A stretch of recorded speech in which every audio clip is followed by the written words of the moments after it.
Before anyone becomes fearless, there's a moment where they feel paralyzed, uncertain, consumed by voices that whisper, "You're not ready," or "You'll fail," or "Turn back while you can." Maybe you felt that too. Wanting to move forward, but frozen by what might happen. Wanting courage, but feeling the weight of every worst-case scenario pressing against your chest. Centuries ago, a boy felt the exact same way. That boy was Miyamoto Musashi, the man who had become one of the greatest samurai in history. Terrified, trembling, certain he would die young. His village whispered that fear was weakness, that warriors should never feel it. But his father taught him something different. A lesson he wouldn't understand until blood was spilled and death stood close enough to touch. Fear isn't the enemy, his father said. What you do with it is. And that was the beginning of a journey from paralysis to presence, from terror to transcendence. A path you can follow today. Before Musashi became a name spoken in hushed reverence across Japan, he was just a boy who couldn't stop his hands from shaking. The old records say he was wild, yes. Aggressive, restless, quick to challenge anyone who looked at him wrong. But what the stories don't tell you is why. Why a child fought so recklessly. Why he picked battles he had no business winning.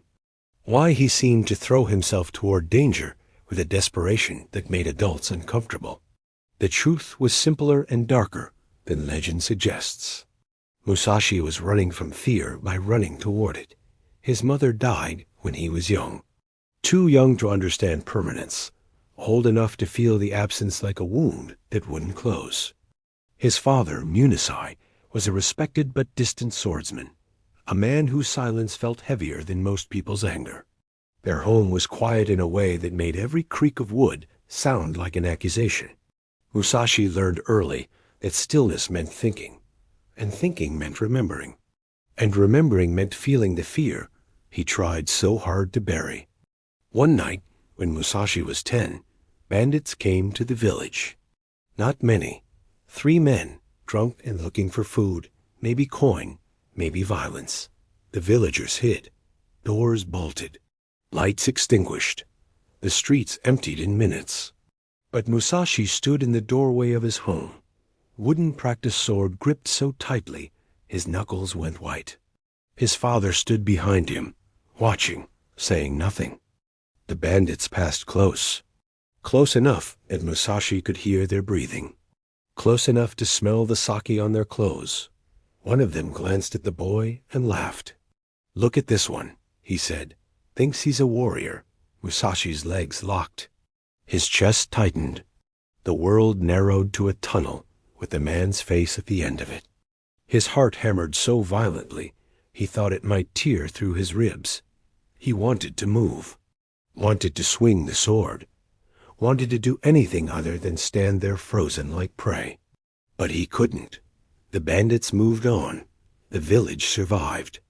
And Musashi spent the rest of the night staring at his hands, hating how they trembled, hating the tightness in his throat, hating the fact that fear had won without anyone even drawing a blade. His father found him at dawn, still sitting in the same spot. "You're angry," Musashi said. "I froze," Musashi whispered. "I couldn't move." His father sat beside him. For a long time, neither spoke.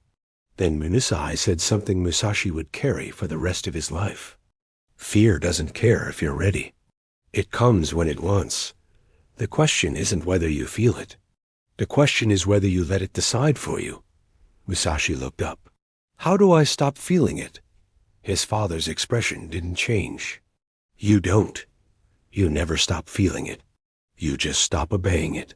That night, something shifted. Not a solution. Not an answer. Just a crack in the belief that fear was something to be ashamed of. The next morning, Musashi began training differently. Not to become strong, not to impress anyone, but to test a simple, terrifying question. Could he act while afraid? By the time Musashi turned 13, his name had started circulating in the way uncomfortable rumors do. The boy who fought anyone. The boy who didn't know when to stop. The boy who seemed to be chasing something no one could see. He had fought other students, older boys, traveling ronin passing through. Some he won, some he lost. But every fight taught him the same lesson. Fear didn't leave. It just changed shape. Before a fight, it was anticipation. During, it was noise. After, it was the sickening replay of every mistake, every moment he hesitated, every opening he missed because his body betrayed him. Then came the challenge that would define everything. Arima Kihei, a grown samurai, 30 years old, trained in a formal school, respected, deadly, known for precision strikes and a patience that made weaker opponents collapse under their own anxiety before the duel even began. Chihei had heard about the boy, the wild one, the one who fought without proper training. He didn't respect Musashi. He saw him as a weed that needed cutting. When the challenge was issued, the village gathered. This wasn't sport. This was execution disguised as honor. Musashi's father didn't stop him, didn't offer advice, didn't tell him to back down. He simply said, "If you run now, fear wins. If you fight and die, at least you'll know you didn't let it choose for you." The night before the duel, Musashi couldn't sleep. Every time he closed his eyes, he saw the blade cutting through him, saw himself falling, saw his father's face, unreadable, as they carried his body away. His stomach twisted, his hands were cold, his breath came shallow and fast. He almost ran, almost left in the night, disappeared into the hills, let shame swallow him whole. But then he remembered his father's words. You don't stop feeling it. You just stop obeying it. So he sat with the fear, didn't fight it, didn't suppress it, just let it sit there, heavy and real, while he breathed through it. And somewhere in those hours, something unexpected happened. The fear didn't leave, but it stopped controlling him. When dawn came, Musashi walked to the dueling ground. His legs felt weak, his heart pounded, but his mind was clear. Kihei stood waiting, calm, confident, already picturing victory. The duel began. Kihei moved with precision, every step measured, every feint calculated. He was testing the boy, waiting for panic, waiting for the mistake fear always creates. But Musashi didn't panic. He didn't fight perfectly. His stance wasn't flawless. His strikes weren't textbook, but he was present, fully, completely present, not thinking about dying, not replaying past failures, not imagining future pain, just here, now, breath, movement, response. Kihei saw something in the boy's eyes that unsettled him, not confidence, not rage, something quieter, something that didn't flinch. The duel ended when Musashi stepped inside Chihei's guard. A single strike, clean, decisive. The samurai fell. The village stood silent. Musashi dropped his wooden sword and walked away, legs shaking, stomach turning, heart still racing. But he had done it. He had acted while afraid. Years later, when asked about that duel, Musashi said something most people misunderstood. I didn't win because I was braver. I won because I stopped waiting for the fear to leave before I moved. That was the lesson. The one that would carry him through 60 more duels, through wars, through ambushes, through moments where death wasn't a possibility, but a certainty brushing close enough to feel its cold breath. Fear never left. He just learned to walk alongside it. After the duel with Kihei, Musashi's reputation grew. But so did his understanding of something most warriors refused to admit. Everyone was afraid. The students who trained in prestigious schools, the masters who taught them, the ronin who wandered looking for purpose, the soldiers who marched into battle, the monks who meditated in mountain temples. All of them carried fear. They just hid it better. Musashi began to see fear not as a flaw, but as information. When he entered a new village and felt the hairs on his neck rise, that wasn't weakness. That was his body warning him of danger he couldn't yet see. When he faced an opponent and felt his heart rate spike, that wasn't failure. That was his system preparing for intensity. When he stood at the edge of a cliff or stared into the darkness of a forest and something inside him whispered turn back, that wasn't cowardice. That was survival instinct doing exactly what it evolved to do. The problem wasn't the fear. The problem was the story he told himself about it. He began studying fear the way he studied swordsmanship, observing it, testing it, understanding its patterns. He noticed fear came in waves. Before a duel, it was sharp and loud. During, it was quieter but present. After, it transformed into something else: relief, exhaustion, sometimes even sadness. He noticed fear lied. It told him he would die when he wouldn't. It told him he'd fail when he'd succeed. It told him to run when staying was the only path forward. He noticed fear fed on time. The longer he waited, the stronger it grew. But when he acted immediately, fear had no room to expand. And most importantly, he noticed fear couldn't survive presence. When his mind was fully in the moment, feeling the ground beneath his feet, hearing the wind, watching his opponent's shoulder, breathing in rhythm, fear lost its grip. It was only when his mind wandered into the future or the past that fear took control. This became the foundation of Musashi's philosophy. Not the absence of fear, but the mastery of attention. He wrote later in the Book of 5 Rings, "In battle, do not think. In stillness, do not wander. Presence is the only state where fear cannot rule." Modern neuroscience confirms what Musashi discovered 400 years ago. Fear lives in the anticipation of pain, not in pain itself. It lives in the replaying of past trauma, not in the present moment. When you are fully here, completely engaged with what is happening now, fear loses its power. But that presence is a skill. It doesn't happen by accident. You have to train it the same way Musashi trained his sword. There's a lesser-known story from Musashi's wandering years. A story most people skip because it doesn't involve combat or victory or dramatic revelation. But it might be the most important story of all. Musashi was traveling alone through a mountain pass. It was late autumn. The sun set early. He had miscalculated distance and found himself deep in the woods as darkness fell. No moon, no stars, just thick forest and the kind of silence that makes you hear your own heartbeat. He could have stopped, made camp, waited for dawn, but something in him resisted. Not bravery, curiosity. He wanted to know what it felt like to walk through fear on purpose, so he kept moving. Every shadow looked like a threat. Every crack of a branch sounded like footsteps. His mind filled in the darkness with bandits, wild animals, spirits, all the things stories warned about. His heart raced. His breath came fast. His hand stayed on his sword. But he didn't stop. He noticed something strange. The fear didn't build infinitely. It peaked, then it plateaued. Then, if he stayed present, it began to fade. Not because the danger lessened, but because his nervous system adapted. He walked for hours, and by the time he emerged from the forest into a moonlit clearing, something fundamental had changed. He realized fear was like cold water. The shock is worst at first contact, but if you stay in, your body adjusts. The cold doesn't leave, but the panic does.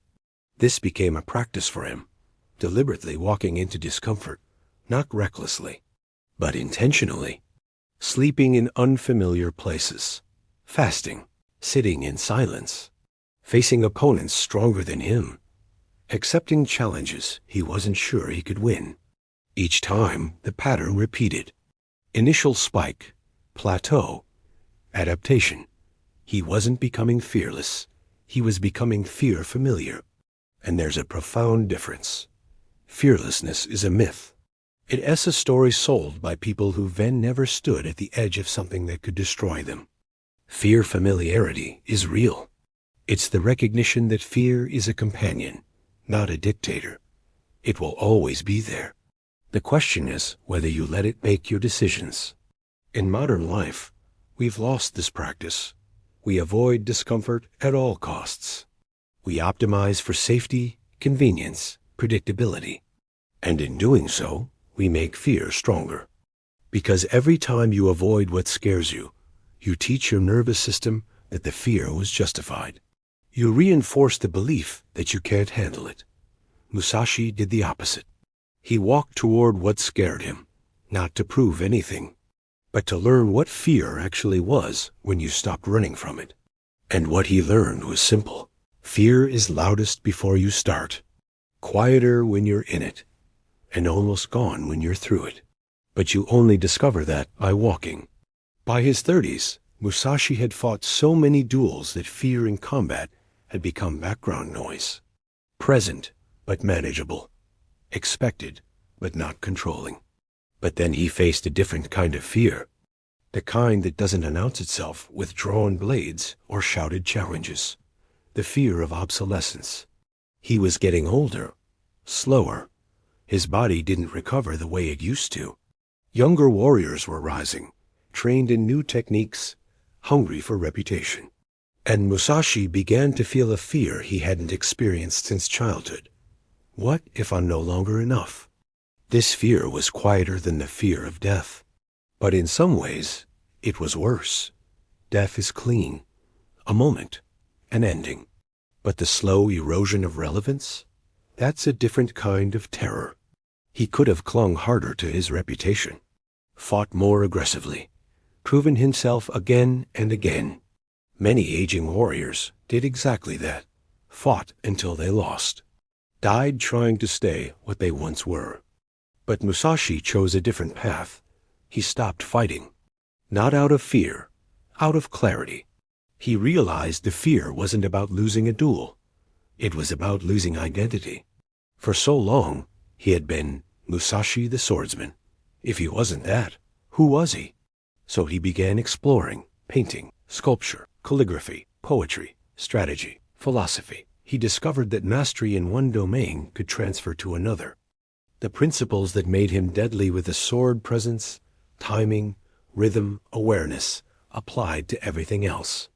His paintings became legendary. His writings became foundational texts. His sculptures are still studied today.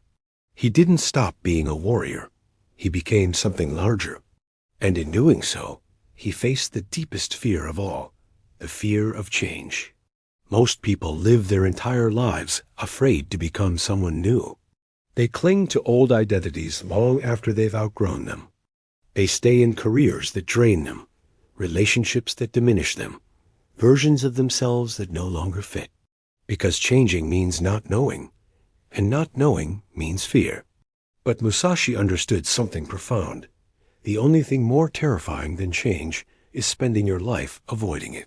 In his final years, living alone in a cave, he wrote the Book of 5 Rings, not as a swordsman, as a human being who had spent a lifetime learning to walk alongside fear without letting it choose his path. His final lesson wasn't about technique or strategy or victory. It was about this. Accept everything just the way it is. Fear what must be feared, but never let fear be your master. Musashi never claimed to be fearless. He claimed to be present. And presence is something you can practice. Not once, not in one moment of crisis, but every single day. Here's what he learned that you can apply. 1. Fear is information, not instruction. When you feel afraid, pause. Don't immediately obey it or suppress it.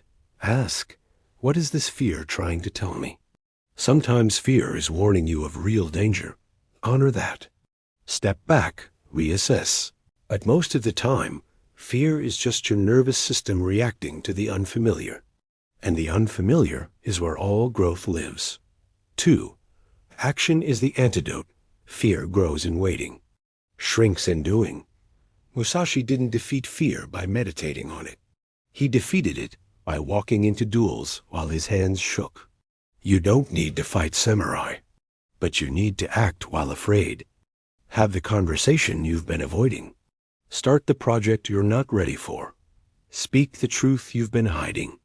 Not recklessly, but deliberately. 3. Presence collapses fear. When your mind is in the future, imagining failure, or the past, replaying trauma, fear rules.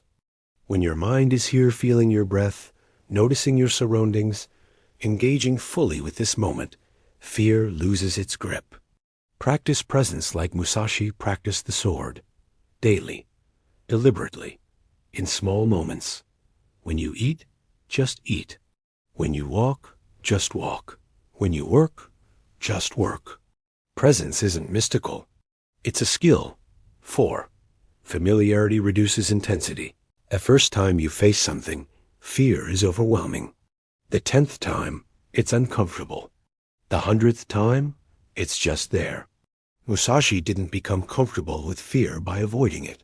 He became familiar with it by walking through it again and again. You can do the same. Deliberately expose yourself to small doses of discomfort. Build your capacity. Train your nervous system. 5. Identity is flexible.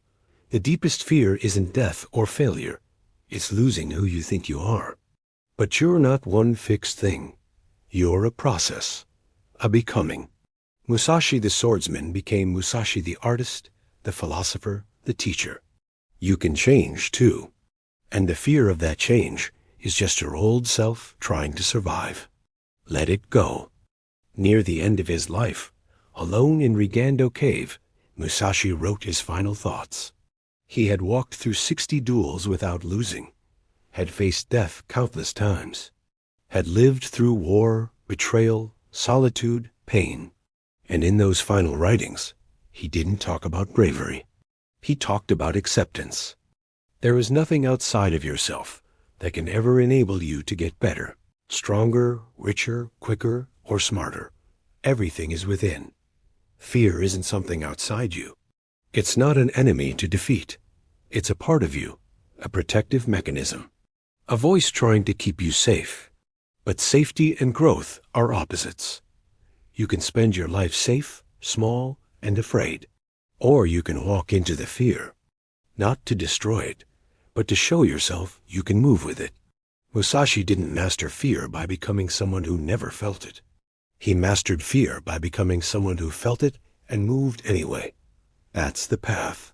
Not fearlessness. Presence. Not confidence. Action. Not certainty. Courage. The boy who froze in front of bandits became the man who never lost a duel, not because the fear left, but because he stopped obeying it. You can do the same, not by pretending you're not afraid, but by moving while you are. The path is simple. Not easy, but simple. Feel the fear. Acknowledge it. Thank it for trying to protect you. Then move anyway. One step, one breath, one moment. That's how you walk alongside fear without letting it choose for you. That's how you stop being paralyzed and start being present.